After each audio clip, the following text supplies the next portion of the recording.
Keep the flexible back, okay? That's fine. Okay, so this is a supine position, the laying back centering posture. So every laying back posture, supine posture, you have to start from this position and you have to finish here, okay? Now from supine position, bend the both knees and bring the feet closer to the hips, okay? Make sure the feet and knees should be separate, hip width apart, okay? So the outer heel should be aligned the outer knee here, okay?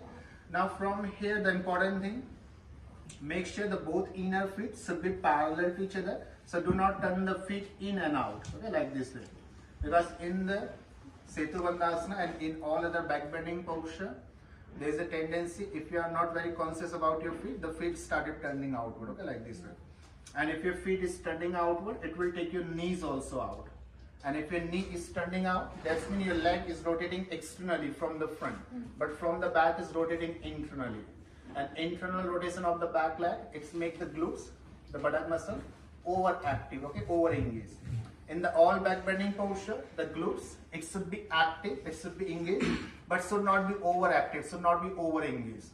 Okay, if you're practicing the back bending posture with overactive glutes, there's a high chances that you will feel the feeling of the compression in the lower back, okay? So if you're turning your feet out, there's a chances that you can hurt your lower back, you can compress your lower back, okay? So make sure, maintain your inner feet parallel to each other, okay? Do not turn the feet out. So how we can counteract this tendency? So what you have to do throughout the posture, you have to keep pressing the big toe and inner heel strongly in the mat. So by pressing the big toe, by pressing the inner heel, it will not allow to move the knee out. Okay, so you have to press the big toe, press the inner heel. Okay, but still if your knee is moving out, or maybe you are not able to press your big toe and inner heel that much strongly, then in the beginning you can use the props here. So what you can do, you can take one block and you can adjust the block between the thighs and then squeeze.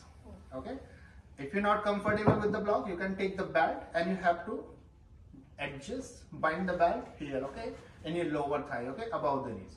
Okay, so either you can use the block or you can use the belt, okay, in the beginning. Okay, when the improvement comes, when you become experienced with the posture, then you can practice without using the prop. Okay, so if your knee is moving out, if your feet is turning out, in the beginning, better use the prop. So either you can use the block between the thighs or you can bind the belt here above the knees, okay, in your lower thigh. Okay, now from here, if I adjust my palm under her shoulder over here, as you can see, there is a space, okay, but very less space.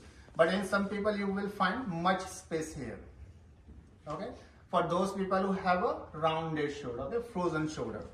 And in all back bending posture, what is the requirement for the all back bending posture? We need flexibility in our shoulder and also in our front hip, okay, entry hip, okay, here in our quad, okay. If we have a good mobility in your shoulder and here and your entry hip, all back bending posture will be easy and will be safe for you.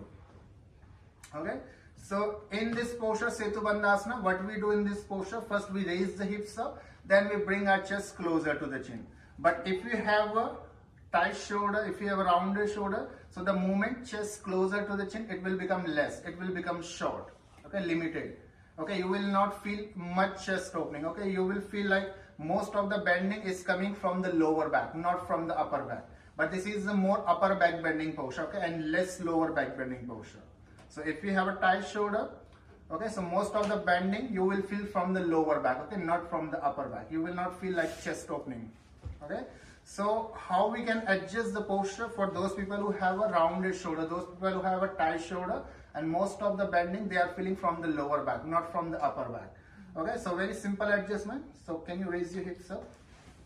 Okay, and you can interlace your finger under the hips. Okay, okay, straight elbow width. Okay, so very simple adjustment. So heel squat, and the heel squat, heel squat. Lift the hips. Okay. Okay, so very simple adjustment. I will sit here behind her head and I will adjust my feet in her shoulder, okay, here. So only you have to adjust your toes, okay, not your whole feet, okay, here. And then from here, I will catch her back of the ribs with my hands, okay, from here. If you are not able to reach here, then you can use the belt here, okay, you can adjust the belt, okay. So I will catch from here and I will tell her breathe in And with exhalation, I will move her chest closer to the chin. And at the same time, by using the feet, I will press her shoulders down. Okay, and hold here. Then after, you have to check your partner knee. If the knees is moving out, then you can suggest maybe use the props, or you can use the verbal instruction. You can tell your partner, keep the knees in. Okay, and hold. 1, 2, 3, 4, and 5. Then after 5 counts, release the hands from the back legs, and then bring the hips down. Okay, then release your feet, and then counter posture, Padmuktasana. Bring the knee closer to the chest and catch your knees. Okay, so adjust the feet in the shoulder, catch the back legs, push the shoulder down by using the feet, and bring the chest closer to the chin.